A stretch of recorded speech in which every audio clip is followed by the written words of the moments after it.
ನಮಸ್ಕಾರ ಸ್ನೇಹಿತರೆ. ಬಾಂಗ್ಲಾ ವಿರುದ್ಧದ ಟಿ20 ಸರಣಿಗಾಗಿ ಹೊಸ ತಂಡ ಪ್ರಕಟ. ಟೀಂ ಇಂಡಿಯಾಗೆ ಎಂಟ್ರಿ ಕೊಟ್ಟವು 15 ಹೊಸ ಸಿಂಹಗಳು. ಮೊದಲ ಟೆಸ್ಟ್ ಪಂದ್ಯಕ್ಕಾಗಿ ಹೀಗಿದೆ ಭಾರತದ ಬಲಿಷ್ಠ ಪ್ಲೇಯಿಂಗ್ 11. ಹಾಗಾದರೆ ಸುದ್ದಿಯ ಸಂಪೂರ್ಣ ಮಾಹಿತಿ ಏನು?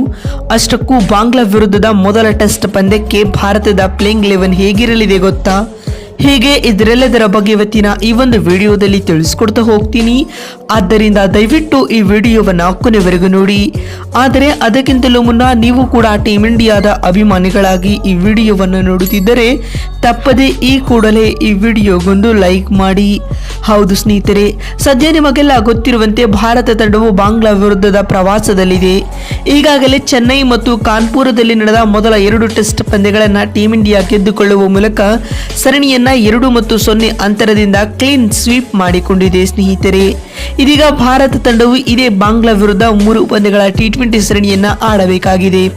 ಭಾರತ ಮತ್ತು ಬಾಂಗ್ಲಾ ನಡುವಿನ ಟಿ20 ಸರಣಿಯ ವೇಳಾಪಟ್ಟಿಯು ಕೂಡ ಬಿಡುಗಡೆಯಾಗಿದ್ದು, ಮೊದಲ ಟೆಸ್ಟ್ ಪಂದ್ಯವು ಇದೇ ಅಕ್ಟೋಬರ್ 6ರಂದು ಅಂದರೆ ಬರುವ ರವಿವಾರ ನಡೆಯಲಿದೆ ಸ್ನೇಹಿತರೆ. ಭಾರತ ಮತ್ತು ಬಾಂಗ್ಲಾದೇಶ ನಡುವಿನ ಮೊದಲ ಟಿ20 ಪಂದ್ಯವು ಗ್ವಾಲಿಯರ್ ಅಂತಾರಾಷ್ಟ್ರೀಯ ಮೈದಾನದಲ್ಲಿ ನಡೆಯಲಿದೆ ಸ್ನೇಹಿತರೆ.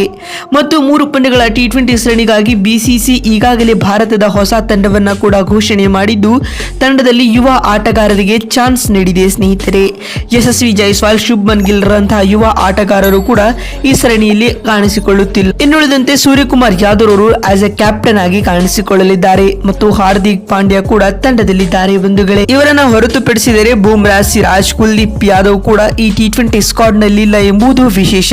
ಇದೇ ಮೊದಲ ಬಾರಿಗೆ ಮಯಾಂಕ್ ಯಾದವ್ ಅವರಿಗೆ ತಂಡದಲ್ಲಿ ಅವಕಾಶ ನೀಡಲಾಗಿದೆ ಬಂಧುಗಳೇ. ಹಾಗಾದರೆ ಬಾಂಗ್ಲಾ ವಿರುದ್ಧದ ಮೊದಲ ಟಿ20 ಪಂದ್ಯಕ್ಕೆ ಟೀಂ ಇಂಡಿಯಾದ ಪ್ಲೇಯಿಂಗ್ 11 ಹೇಗಿರಲಿದೆ ಅಂತ ನೋಡ್ತಾ ಬರುವುದಾದರೆ, ಆರಂಭಿಕರಾಗಿ ಜೈಸ್ವಾಲ್ ಮತ್ತು ಗಿಲ್ ರವರ ಅನುಪಸ್ಥಿತಿಯಲ್ಲಿ ಸಂಜು ಸ್ಯಾಮ್ಸನ್ ಮತ್ತು ಅಭಿಷೇಕ್ ಶರ್ಮಾ ರವರು ಇನ್ನಿಂಗ್ಸ್ ಆರಂಭಿಸಲಿದ್ದಾರೆ ಸ್ನೇಹಿತರೆ. ಮತ್ತು 3ನೇ ಕ್ರಮಾಂಕದಲ್ಲಿ ನಾಯಕನಾಗಿ ಸೂರ್ಯಕುಮಾರ್ ಯಾದವ್ ಬ್ಯಾಟ್ ಬೀಸಲಿದ್ದಾರೆ. ಇನ್ನು 4ನೇ ಕ್ರಮಾಂಕದಲ್ಲಿ ರಿಯಾನ್ ಪರಾಗ್ ರವರಿಗೆ ಟೀಂ ಇಂಡಿಯಾದ ಪ್ಲೇಯಿಂಗ್ 11 ನಲ್ಲಿ ಚಾನ್ಸ್ ನೀಡಲಾಗಿದೆ. ಇನ್ನು 5ನೇ ಸ್ಥಾನದಲ್ಲಿ ಹಾರ್ದಿಕ್ ಪಾಂಡ್ಯ ಆಡಲಿದ್ದಾರೆ ಬಂಧುಗಳೇ. ಮತ್ತು 6ನೇ ಕ್ರಮಾಂಕದಲ್ಲಿ ರಿಂಕು ಸಿಂಗ್ ರವರಿಗೆ ಅವಕಾಶ ನೀಡುವ ಸಾಧ್ಯತೆ ದಟ್ಟವಾಗಿವೆ.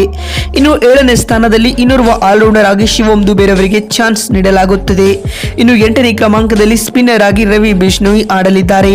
ಮತ್ತು 9ನೇ ಕ್ರಮಾಂಕದಲ್ಲಿ ವಾಷಿಂಗ್ಟನ್ ಸುಂದರ್ ರವರಿಗೂ ಕೂಡ ಪ್ಲೇಯಿಂಗ್ 11 ನಲ್ಲಿ ಚಾನ್ಸ್ ನೀಡಲಾಗುತ್ತದೆ ಸ್ನೇಹಿತರೆ. ಇನ್ನು 10ನೇ ಕ್ರಮಾಂಕದಲ್ಲಿ ಅರ್ಶದೀಪ್ ಸಿಂಗ್ ರವರು ಆಡಲಿದ್ದಾರೆ ಬಂಧುಗಳೇ. ಮತ್ತು 11ನೇ ಹಾಗೂ ಅಂತಿಮ ಕ್ರಮಾಂಕದಲ್ಲಿ ಮಯಾಂಕ್ ಯಾದವ್ ರವರು ಟೀಂ ಇಂಡಿಯಾ ತಂಡದ ಪರ ಡೆಬ್ಯೂ ಮಾಡುವ ಮೂಲಕ 11ನೇ ಕ್ರಮಾಂಕದಲ್ಲಿ ಆಡಲಿದ್ದಾರೆ.